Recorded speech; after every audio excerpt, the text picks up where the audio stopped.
오늘은 기드온의 가정 이야기 말씀을 전하도록 하겠습니다. 교회를 조금만 다닌 분들은 기드온의 300의 용사라 그래서 기드온을 우리가 흔히 잘 알고 있습니다.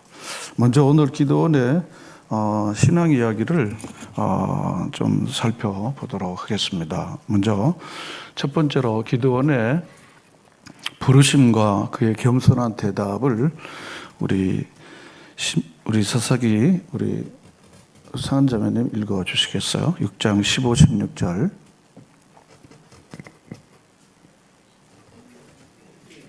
네, 여기. 잘 안 보여? 네. 읽겠습니다.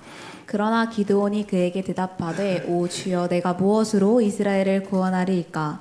보소서 나의 집은 므낫세 중에 극히 약하고 나는 내 아버지 집에서 가장 작은 자이니이다 하니 여호와께서 그에게 이르시되 내가 반드시 너와 함께하리니 내가 미디안 사람 치기를 한 사람 치듯 하리라 하시니라. 아멘.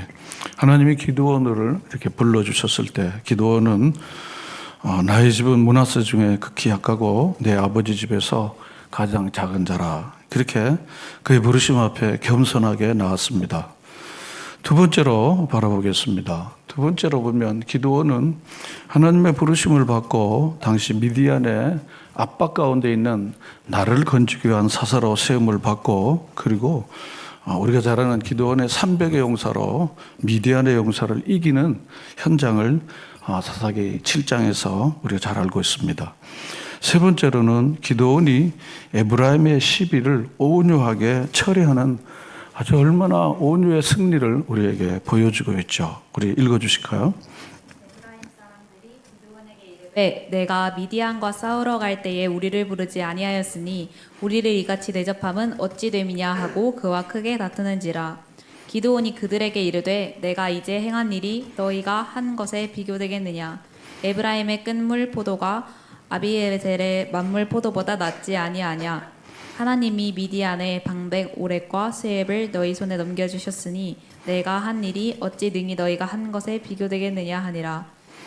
기드온이 이 말을 하매 그때에 그들의 노여움이 풀리니라. 아멘. 기드온이 큰 전쟁에 이겼지만 이 에브라임의 시비에 치면은 그는 지는 사람이 됩니다. 그런데 에브라임이 시비를 거는 거예요. 기드온이 승리하고 보니까 초점이 기드온에게 모든 사람에게 집중되니까 에브라임은 이 요셉의 후예라고 하는 이 쓸데없는 이 자존심이 자기를 건드린 거야. 왜냐하면 초점이 내게 와야 되는데 전쟁하러 가져갈 때는 무섭고 두렵고 또 손해가 될까 해서 안 갔는데, 그리고 이 기드온이 나가갖고 전쟁을 승리로 이끌고 사람들의 스포트라이트가 그에게 집중되니까 이때 참여하지 않았던 에브라임이 엉뚱한 자존심에 의해서 시비를 걸게 되는 거야. 이 시비를 이제 걸게 됩니다. 그런데 이 기드온이 얼마나 온유하게 이 에브라임의 시비를 처리하는지를 보면요, 2절에 보면 내가 이제 행한 일이 너희가 한 것과 비교되느냐. 무슨 말입니까? 내가 미디안을 쳐부순 것은 에브라임 지파가 한 것에 비하면은 사실은 눈곱만 하나밖에 안 됩니다. 그런 말입니다. 그래서 에브라임의 끈물 포도가 아비에셀의 만물보다 낫다. 내가 한 것은 당신이 한 것에 비하면은 정말 택도 없습니다. 라고 그 분노했던 그 시비를 걸었던 이 에브라임에게 마음의 만족을 주도록 그렇게 합니다. 그래서 내가 한 일이 어찌 능히 너희가 한 것과 비교되겠습니까? 너희들이 한 것이 100이라면 내가 한 것은 하나둘에 불과합니다. 이렇게 이야기를 하게 됩니다. 그렇게 함으로써 이 에브라임의 분노가 풀어졌다. 본문에 보면 기드온이 이 말을 하며 그때 그들의 노염이 풀리라. 우리는 때때로 나가서 큰 사업을 성공적으로 이루어지는데 돌아와 갖고 사소한 시비에 말려 들어가 갖고 그러고는 잃어버리는 경우들이 있습니다. 그런데 이 기드온은 그런 면에서 겸손한 자요, 300을 가지고 미디안을 다 물리치고 그러고는 돌아와서 피곤했는데 또 시비 거는 사람들과도 온유한 마음으로 일을 처리하는 것을 보면 이 기드온은 대단한 사람이다 라는 생각을 할 수가 있죠. 그래서 히브리서 11장 이후에 보면요, 이 기드온을 사무엘과 다윗과 동일한 반열에 믿음의 사람으로 올려놓습니다. 그래서 우리가 사사기를 볼 때요, 기드온, 사사 기드온을 빼고는요, 언급할 수가 없을 정도로 굉장한 분량을 차지합니다. 우리가 보면 6장에서 7장, 8장, 9장에 이르기까지 이 기드온 이야기를 차지하는 걸 보면요, 기드온은 우리에게 상당히 많은 교훈과 그리고 많은 가르침을 준다는 것을 우리가 눈여겨볼 수가 있겠죠. 또 뿐만 아니라 기드온은 네 번째로 단호한 세습 고절과 하나님의 통치를 강조하는 아주 멋있는 리더십을 우리가 보여주고 있죠. 그 다음에 읽어주세요. 그때 이스라엘 사람들이 기드온에게 이르되 당신이 우리를 미디안의 손에서 구원하셨으니 당신과 당신의 아들과 당신의 손자가 우리를 다스리소서 하는지라. 기드온이 그들에게 이르되 내가 너희를 다스리지 아니하겠고 나의 아들도 너희를 다스리지 아니할 것이요 여호와께서 너희를 다스리리라 하니라. 예. 이제 모든 이스라엘 백성들은 미디안의 오래된 통치로부터 해방시켜 주었던 해방자인 이 기드온에게 너무너무 고맙고, 그리고 다시는 주변에 있는 이민족으로부터 통치를 받지 않으려면은 이 기드온과 그의 아들과 손자가 계속 다스리면 우리는 통치를 받지 않고 그리고 평안에 살 수 있다는 생각을 가지고 기드온에게 저희 말하면 충성맹세를 하는 거예요. 당신이 다스리든지 당신의 아들이 그 다음 다스려 주시고 당신의 손자가 우리를 계속 다스려 주면 너무 좋겠습니다. 그러니까 이 기드온은 승리했고 사람들이 다 좋아했기 때문에요. 그럴까? 그러지 뭐. 알고 보니까 나밖에 없네. 이렇게 우쭐댈 수가 있습니다. 그런데 이 기드온은요, 어떻게 했습니까? 본문에 보면요, 23절에 기드온이 내가 너희를 다스리지 않겠다. 나는 사사일 뿐이지 통치자는 내가 아니라는 거야. 또 뭡니까? 나의 아들도 너희를 다스리지 않겠다 한 것입니다. 나의 아들도 쓰지 않겠다. 그리고 진정한 통치자는 누구라고 했습니까? 여호와가 우리의 통치다. 여호와는 우리의 왕이십니다. 믿으십니까? 주님이 우리와 우리 가정과 우리의 삶을 통치하기를, 그래서 주도적인 이 주권을 주께로 양도하는 거룩한 결단이 여러분과 저에게 있기를 바랍니다. 우리가 우리 인생을 통치한 나머지, 우리가 인생을 주물럭거린 나머지 우리의 인생은 어떻게 된 겁니까? 주님 다스려 주십시오. 주님의 다스리심을 정말 인정하는, 주님의 주권을 인정하는 저의 주권 양도식을 여러분들이 가정 안에서 여러분의 삶 가운데서 끊임없이 이루어지기를 바랍니다. 자, 이렇게 보면요, 이 기드온은 뭘로 봐도 손색이 하나도 없는 사람입니다. 자, 그런데 이제 두 번째로 기드온의 소위 사생활인 이 가정사역을 오늘 이제 살펴보는 거죠. 첫 번째로 지위와 재물에 대한 탐심이 그 마음에 있었던 거예요. 이제 지금 어두운 면을 이렇게 보는 거야. 밝은 면을 봤는데요, 어두운 면을 보는 겁니다. 자, 본문 말씀 8장 24절부터 7절까지 읽어주시겠습니다. 기드온이 또 그들에게 이르되 내가 너희에게 요청할 일이 있으니 너희는 각기 탈취한 금 귀고리를 내게 줄지라 하였으니 이는 그들이 이스마엘 사람들이므로 금 귀고리가 있었음이라. 무리가 대답하되 우리가 즐거이 드리리이다 하고 겉옷을 펴고 각기 탈취한 귀고리를 그 가운데 던지니 기드온이 요청한 금 귀고리의 무게가 금 1700세겔이요 그 외에 또 초승달 장식들과 폐물과 미디안 왕들이 입었던 자색 의복과 또 그 외에 그들의 낙타목에 둘렀던 사슬이 있었더라. 기드온이 그 금으로 에봇 하나를 만들어 자기의 성읍 오브라에 두었더니 온 이스라엘이 그것을 음란하게 위함으로 그것이 기드온과 그의 집의 올무가 되었니라. 아멘. 그렇습니다. 아멘 하기가 조금 어렵습니다. 이 기드온이 왕적 통치를 거절했는데 그 다음부터는 슬그머니 이 금에 대한 욕심이 슬그머니 일어나게 된 겁니다. 기드온이 미디안을 점령하고 노획불로 백성들이 금을 얻게 됐습니다. 그런데 기드온의 마음속에 이 금에 대한 마음이 있었던 거야. 오브라의 농부로 돈에 대한, 금에 대한 아쉬움이 늘 가득 차 있었는데, 숨겨져 있는데 지금은 금을 얻을 수 있는 절호의 기회가 됐습니다. 오브라의 농부로서 한 번도 금을 만져본 적이 없고 구경도 어쩌면 해본 적이 없을 거야. 그런데 금은 우리를 유혹하고 우리를 넘어뜨리는 무서운 마력이 있습니다. 금을 가지고 있는 사람도 금을 더 갖고 싶어 하고, 금을 갖지 못하는 사람도 금을 갖고 싶어 하는 마음은 지구촌 전체, 지난 역사 이래로 지금까지 이어지는 한결같은 인간의 희망입니다. 공부 왜 금 가지려고? 출세 왜 금 가지려고? 열심히 일해 금 가지려고. 금은 뭘 말합니까? 돈을 상징하는 거 아닙니까? 그래서 신들 중에 가장 좋은 신이 돈신인데 바알신입니다. 풍요의 신입니다. 하나님은 보이지 않지만 풍요의 신은 당장 만질 수 있고 맛있는 거 먹고 여행 갈 수 있고 그리고 자기가 원하는 걸 살 수 있기 때문에 이 금신은 예나 지금이나 하나님보다 훨씬 더 파워풀합니다. 그래서 오브라의 농부 출신이었던 바로 이 촌 사람, 이 기드온이 권력도 포기했지만요, 깔끔하게 시비도 처리했지만 돈 앞에는 맥을 못 추는 거예요. 이 알고 보면 이 기도는 어쩌면 우리의 이야기고 오늘 나의 얘기할 수 있습니다. 한번 따라할까? 알고 보니. 그 다음 누구 얘기라고요? 내 얘기입니다. 한번 따라 합시다. 알고 보니 우리 집 이야기다. 알고 보니 내 얘기다.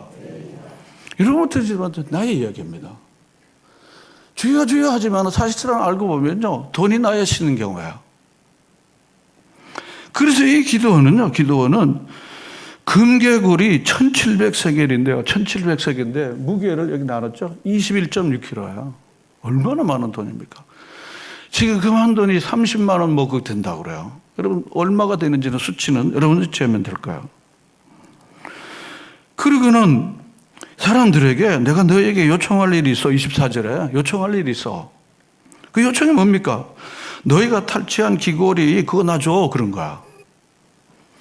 줄 알고 분명히 나 때문에 이 사람들이 해방을 얻고 금을 얻었기 때문에 나에 대한 충성맹세가 있기 때문에 내가 요청하면 분명히 이 사람 줄 거야. 줄 거야. 라고 생각했기 때문에 제 마음의 소원을 풀 수 있는 절호의 기회가 생긴 거야. 그러니까 이스마엘 사람들이 금귀고리가 있었다. 24절 아버지래. 그리고 25절에 보면 무리가 대답하되 우리가 어떻게 드린다고요? 즐거이 드리는 거예요. 지금 즐거운 마음을 이 기드온이 이용하는 거야. 이게 가스라이팅하는 게 이거 아닙니까? 심리적으로 이 사람을 지배하는 거야. 심리적으로 지배하는 가스라이팅 여러분 아시는 분 다 알잖아요. 지배하는 거야. 몸을 지배하고 돈을 지배하고 이 사람의 인생을 지배하는 거야. 그러니까 다 설치한 걸 모아놓으니까 1700세겔입니다. 금이. 그리고 초승달 상직과 폐물과 미디안단들이 입었던 자색 의복, 낙타 물렸던 사슬들이 쓴 겁니다. 여러분 하나님의 통치자가 하나님의 능력으로 하나님의 지혜로 백성을 다스리고 백성을 건지니까 하나님의 율법을 마음에 두고 그 율법의 말씀을 실천하는 것보다 더 돈을 붙들고 그리고 금을 붙들고 무슨 각종 옷이 뭐 필요하겠습니까? 그런데 지금 이 돈 많이 얻어갖고 금을 많이 얻고 그 다음에 뭡니까? 이 많은 것들 금을 모아갖고 제사장들이 입는 에봇을 만드는 일에 쓴 거야. 여러분 기도원은 제사장입니까? 사사입니까? 사사입니다. 제사장이 아닙니다. 그러면 사사가 무슨 제사장의 옷이 무슨 필요가 있습니까? 의사는 의사 옷이 필요하지만 의사가 아닌 사람은 의사 옷이 필요 없습니다. 만약 의사가 아닌데 의사 옷을 입는 사람은 그건 의심스러운 사람입니다. 그렇지 않습니까? 법관은 법관의 옷을 입는데 법관이 아닌 사람이 법관의 옷을 입는다고 하면 신분증을 혹 맞는다면 그 사람은 의심스러운 사람입니다. 사사가 무슨 제사장의 옷이 무슨 필요가 있겠습니까? 그 금으로 에봇 하나를 만들어 27절에 에봇은 제사장들이 입는 옷을 에봇이라고 그럽니다. 그 에봇 하나를 만들어 자기 성읍 오브라에 자기 고향 집에다가 고이 모신 거야. 우리가 미루어 추측하면 뭡니까? 기회가 되면 나는 제사장 노릇을 한번 해보고 싶은 열망을 미리 해 준비해 두는 거야. 가난한 농부 출신인 그는 금을 보자마자 욕심이 일어난 겁니다. 바로 오브라의 농부 출신인 기도원은 금을 처음 보았을지도 모른 거예요. 그래서 그 금을 보았을 때 인격의 깊은 곳에 움직이기 시작한 것입니다. 권력을 거절했지만 그런 물질 앞에서는 꼼짝 못하는 모습을 오늘 이 성경은 우리에게 정직하게 아주 잘 우리에게 보여주고 있는 것입니다. 한번 들어봅시다. 사람의 인격은 말에 있지 않고 돈에 있습니다. 여러분 그렇지 않습니까? 사람의 인격의 무게는 돈에 있는 거지 그 사람의 말에 있지 않습니다. 돈을 어디 쓰느냐? 돈을 어떤 태도로 갖고 있느냐? 그 사람의 인격의 무게는 거기에 있는 것입니다. 말이나 외모에 있지 않습니다. 학벌에도 있지 않습니다. 두 번째로 보겠습니다. 아내가 많고 아들이 70명이에요. 8장 30절 읽어주실까요? 기드온이 아내가 많음으로 그의 몸에서 낳은 아들이 70명이었고. 네, 그렇습니다. 바깥으로는 바로 사사로서 정말 민족을 살렸지만 그의 개인적인 가정생활에 가면은 아내가 몇 명인지 모를 성경은 언급하지 않습니다. 다만 70명이 됐습니다. 그 다음에는 세겜이라는 바로 자기 동네 이외의 동네에 있던 세겜에는 첩과 아들 아비멜렉을 둔 거야. 그 다음에 읽어주실까요? 세겜에 있는 그의 첩도 그의 아들을 낳음으로 그 이름을 아비멜렉이라 하였더라. 예. 그 성경으로 보면요, 적어도 언급된 성경으로 보면요, 자식이 71명이 된 거야. 이슬람 세계 아랍에 있는 왕자들이 이 정도 자식을 갖고 있어요. 이 정도 자식을 갖는 거예요. 그래서 왕자의 난이라는 거 우리가 너무 잘 알죠. 왕자의 난 그런 거야. 적자다 서자다 그렇게 해갖고 그걸 자기가 탈취하려고 하는 이런 것들. 지금 여기 왕자의 난의 원조가 여기 이제 보는 거야. 네 번째로 기드온 사후 이스라엘 자손은 하나님을 떠나서 바알과 바알브릿을 섬기는 일이 일어나게 됐습니다. 8장 33절 읽어주세요. 기드온이 이미 죽음에 이스라엘 자손이 돌아서서 바알들을 따라가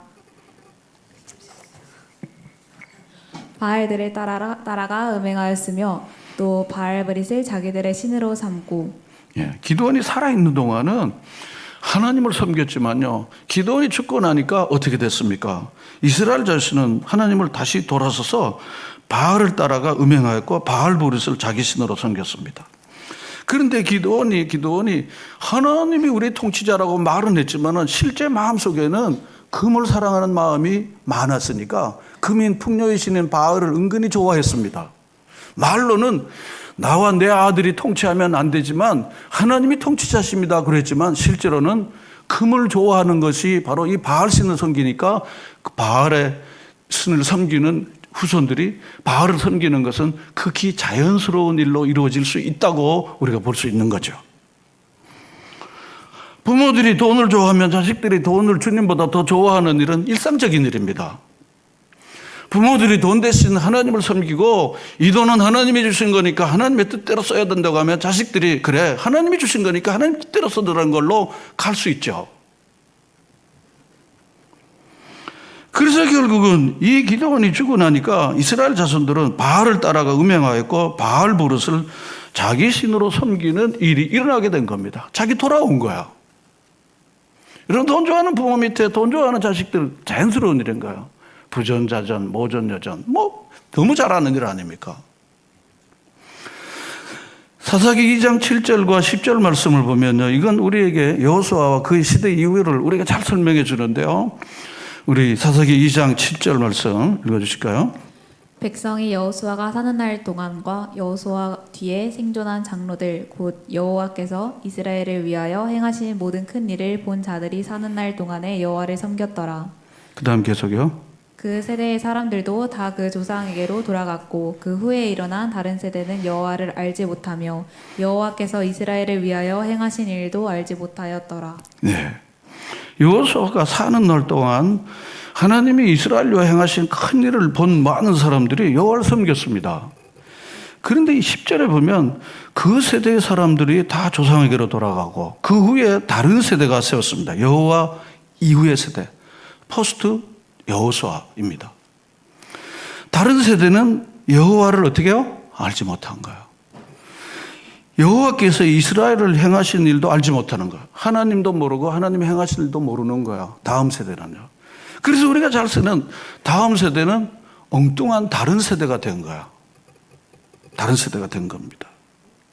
결국 여호수아는요, 바로 출애굽 1세로서 출애굽을 경험하지 못한 가나안 시대의 사람들에게 하나님이 누구시고 하나님이 무슨 일을 행하셨다는 것들을 잘 전하는 일을 잘 못했다고 우리가 추측할 수 있는 거야. 자기만 믿은 거야. 자기만 하나님이 행하신 걸 한 거야. 사무엘과 그 이유를 한번 다시 또 보겠습니다. 사무엘상 8장 1절부터 3절까지. 사무엘이 늙음에 그의 아들들을 이스라엘 사사로 삼으니 장자의 이름은 요엘이요 차자의 이름은 아비아라. 그들이 브엘세바에서 사사가 되니라. 그의 아들들이 자기 아버지의 행위를 따르지 아니하고 이익을 따라 뇌물을 받고 판결을 굽게 하니라. 예, 사무엘은 성경상 전무한 인물이 사무엘입니다. 무흠한 사람, 흠이 없는 사람, 그러면 누구를 칭하면 사무엘을 말합니다. 그런데 사무엘이 죽고 난 다음에 사무엘의 아들들이 사무엘을 대신해서 이어서 사사가 됐습니다. 그런데 사무엘의 아들들이 뭡니까? 여기 3절에 뭐라고 그랬습니까? 요엘과 아비야인 그의 아들들이 자기 아버지의 행위를 따르지 않았다는 거죠. 자기 아버지의 행위를 따르지 않고 어떻게 했습니까? 뭘 따라 뇌물을 받고 이익을 따라 돈 받고 뇌물, 무전유죄하는 거, 그런 겁니다. 사사들의 기본, 이 판단하고 재판하는 사람의 기본은 율법을 따라서 판단하는 겁니다. 법에 따라서 판단하는 겁니다. 그런데 요엘과 아비야는 돈 받고 뇌물 받고 판결을 어그러지게 하는 일을 했다는 거예요. 자녀들에게 자기만 잘하는 게 아니라 자녀들에게 바로 옳고 그름과 그리고 하나님 경외하는 것과 인생의 바른 도리를 잘 가르쳐 주지 않은 거예요. 그런 면에서 기드온도 여호수아도 사무엘도 어쩌면 그들의 밝은 모습이면에 이런 어두운 모습들을 성경은 우리에게 교훈하려고 잘 가르쳐 준다는 겁니다. 그 다음 보겠습니다. 이스라엘은 주변 원수로부터 건져주신 하나님을 잊고 기드온 곧 여룻바알이 기드온에게 베풀어 주신 은혜를 잃어버리고 은혜를 갚지 않았습니다. 이어서 읽어주겠습니다. 너희가 오늘일이나 우리 아버지의 짐을 쳐서 그의 아들 70명을 한 바위에서 죽이고 그의 예, 잘못됐습니다. 이스라엘 자손이 주의 모든 원수들의 손에서 자기를 건져내신 여호와 자기들의 하나님을 기억하지 않냐고 34절 5절을 제가 읽습니다. 여룻바알이라는 기드온이 이스라엘에게 베푼 모든 은혜를 따라 그의 집을 후대하지 아니했다 그랬습니다. 두 가지입니다. 이 기드온이 죽고 난 다음에 이스라엘 자손들은 자기들을 이방에서부터 다 건져주신 하나님을 다 잊어버리고 그 다음에 기드온이 자기들에게 행해 주셨던 모든 것들을 다 잊어버리고 은혜를 보답하지 않았다라고 성경은 기록하고 있는 겁니다. 따라서 지금 이 기드온 이후의 시대는 이스라엘은 후손들과 시대와 자녀들이 모두 다 하나님 없는 삶으로 가버리게 됐다는 것을 성경이 우리에게 말해주고 있죠. 그래서 기드온의 가정의 종말에 대해서 성경은 더 잘 이야기해줘요. 우리 9장 18절 말씀 읽어주세요. 너희가 오늘일이나 우리 아버지의 집을 쳐서 그의 아들 70명을 한 바위 위에서 죽이고 그의 여종의 아들 아비멜렉이 너희 형제가 된다고 그를 세워 세겜 사람들 위에 왕으로 삼았도다. 예, 그렇습니다. 첩의 아들 아비멜렉이 배달한 형제 70명을 잔인하게 죽이는 사건이 바로 소위 말하는 왕자의 난이 여기 성경에 그대로 나와 있는 겁니다. 그래서 적자서자하는 이 문제, 바로 그 원인 제공을 누가 한 겁니까? 기드온이 한 겁니다. 기드온이 한 겁니다. 자녀들은 부모들이 가는 길을 가게 되어 있습니다. 그런데 그것의 원인 제공을 누가 했는가 하면 기드온이 한 겁니다. 기드온은 공적인 사역은 이스라엘의 위대한 사도였지만 그는 가정 사역은 실패한 사람입니다. 그는 은근히 돈을 좋아했고 그리고 은근히 제사장이 되고자 하는 마음이 있었고 겉으로는 하나님이 왕이시라고 얘기했지만 그의 마음속에는 촌농부였던 이 기드온은 어떻게 하면 돈을 좀 많이 모을까? 이게 바로 자기 하나님이었던 겁니다. 그래서 결국은 이 아비멜렉이 세겜에서 거주한 이 첩의 아들 아비멜렉이 배달한 형제 70명일 때 다행스럽게 요담만 거기서 살아남게 되어서 이 사건을 알리게 되죠. 그 다음으로 가겠습니다. 공적인 사역에서 히브리서 11장 32절 우리 읽어볼까요? 내가 무슨 말을 더하리요? 기드온, 바락, 삼손, 입다, 다윗 및 사무엘과 선지자들의 일을 말하려면 내게 시간이 부족하리로다. 예, 이 기도원을 다윗과 사무엘과 같은 선지자의 반열에 설 정도로 믿음의 거장이었습니다. 거장이었습니다. 그래서 그는 외부적인 공격은 다 이겨내고 국가의 영웅이 됐지만 그는 가정사역을 실패한 사람의 전형적 인물이 기도원인 겁니다. 내부로는 도덕적으로 타락하고 자녀들에게 바른 신앙의 본보기를 보여주지 못한 전형적인 아비의 모습인 것입니다. 제가 수요일 날 아브라함 이야기를 합니다. 공적으로는 승리했지만 사적으로 실패한 사람입니다. 계속해서 보겠습니다. 사적인 가정사역에서는 자녀들에게 신앙을 개통하지 못할 뿐 아니라 형제 간의 피해 살육의 원인을 제공한 것입니다. 그래서 기드온 이후 시대는 하나님을 알지 못하는 어두움의 시대가 오게 된 것입니다. 제가 결론의 말씀을 드리려고 합니다. 우리 다 같이 한번 읽어볼까요? 고린도전서 10장 12절 한 절만 읽겠습니다. 다 같이 읽겠습니다. 그런즉 선줄로 생각하는 자는 넘어질까 조심하라. 그렇습니다. 기드온은 첫 농부였던 오브라의 농부가 위대한 이스라엘 민족의 영웅이 된 겁니다. 여러분, 잘 갖춰지지 않는 사람이 영웅이 되는 것은 위험스러운 일입니다. 무대 앞에 서는 것을 조심해야 합니다. 남 앞에 서는 것을 조심해야 합니다. 사람들은 다 그냥 무대 앞에 서기를 좋아합니다. 아, 당신 이거 잘할 것 같아. 당신이 하라고 우쭐해갖고 서기를 좋아하는데 그게 올무가 되는 겁니다. 올무가 되는 것입니다. 자, 그래서 선줄로 생각하는 자는 언젠가 넘어질 테니까 넘어지지 않도록 경성하고 깨어 있어야 된다는 겁니다. 기드온은 농부로 있었으면은 적어도 이 정도는 되지 않을 텐데 그가 사사가 돼서 많은 사람의 스포트라이트를 받고 인물이 되고 직위를 얻고 존경을 얻는 나머지 그는 부끄러운 인물이 된 겁니다. 선줄로 알면 없던 돈이 생기면 조심해야 합니다. 없던 직분이 생기면 조심해야 합니다.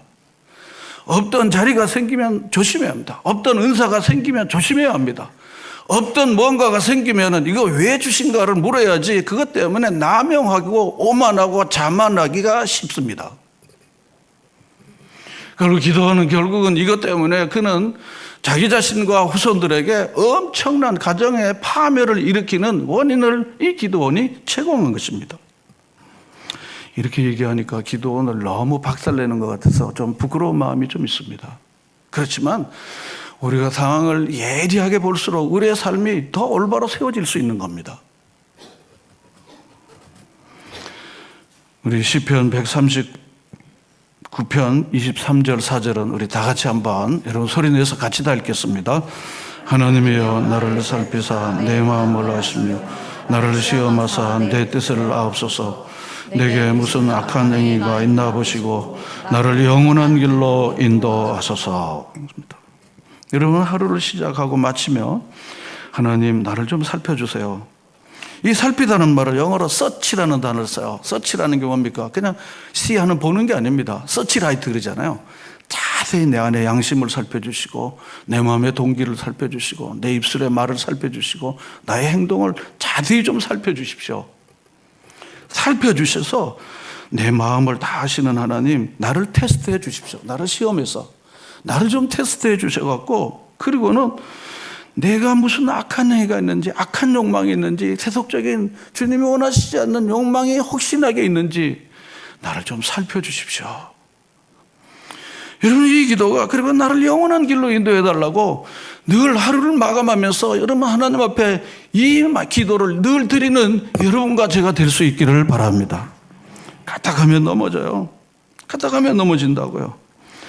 다니엘은 얼마나 그냥 교만해지고 그리고 자기 마음대로 하고 싶고 저 사람들 나 때문에 저렇게 된 거니까 저건 내가 가질 수 있을 거야. 그 금 좀 가져와. 가져올 줄 아는 거야. 이게 파멸의 원인이 된 겁니다. 성경은 예나 지금이나 여찬가지 말해요. 돈이 필요하지만 돈을 사랑하는 것이 일만하게 뭐라고요? 파멸의 원인인 것입니다. 돈을 사랑하면 주님께로 가까이 가지 못해요. 주님께로 잘 가지 못합니다. 주님이 주시는 영원한 생명을 누릴 수가 없어요. 교회가 자꾸 돈 달라고 그러는데 난 돈 내기 싫은데 이게 너무 괴로운 거야. 여러분 교회 돈 달라 안 그럽니다. 여러분 마음이 정말 우러나오면 단돈 얼마라도 바치시고 그러지 않으면 바치지 아니하시는 게 교회가 좋습니다. 교회는 돈을 모으는 데가 아닙니다. 저는 돈을 모으는데 일익을 담당하고 싶은 마음이 없습니다. 여러분 하나님의 은혜를 정말 누리시는 사랑하는 우리 성도 모두가 되시기를 바랍니다.